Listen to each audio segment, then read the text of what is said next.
પરિસ્થિતિ એવી છે, અમારે સૌરાષ્ટ્રમાં એક કહેવત છે કે વાડ ચીબડા ગળે તો રક્ષણ કોણ કરે. આ કોઈ પણ સંજોગોમાં સરકાર અને સરકારી તંત્રની મિલીભગત વગર આ કાંડ થઈ શકે નહીં. ચાહે પછી નકલી ઓફિસો ઊભી કરીને આદિવાસી વિસ્તારના પૈસા ખાવાની બાબત હોય, નકલી અધિકારીઓ હોય.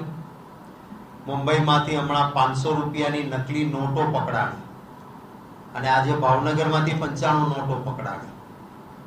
અને એમાં જે શંકાસ્પદ ભાઈ જે તહોમતદાર ત્યાં પકડાયા છે એનો ઇતિહાસ થોડુંક ઇન્વેસ્ટિગેટિવ જર્નાલિઝમ કરજો, એટલે બધું જ કામ અમે કરીએ એમને તમે થોડુંક કરજો તો ખબર પડશે એના મૂળ ભાજપ સાથે છે.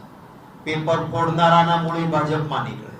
આ ખ્યાતિ હોસ્પિટલના કૌભાંડની પણ તટસ્થ અને વ્યાજબી તપાસ થાય તો મૂળ સરકારમાં બેઠેલા લોકોના સાથે જોડાયેલા નીકળશે. નહીં તો 2022માં આ જ ખ્યાતિ હોસ્પિટલે આવી જ મોડેસ્ટ ઓપરેટિવ મારફત કેમ્પ કરીને લાવીને દર્દીઓને તોડ કરતા હતા. એમાં એક દર્દીનું મૃત્યુ થયું. એ જ દિવસે એને પ્રધાનમંત્રી જન આરોગ્ય યોજનામાંથી વંચિત કરવા જોઈએ. પછી પાછા કેમ આવી શકે?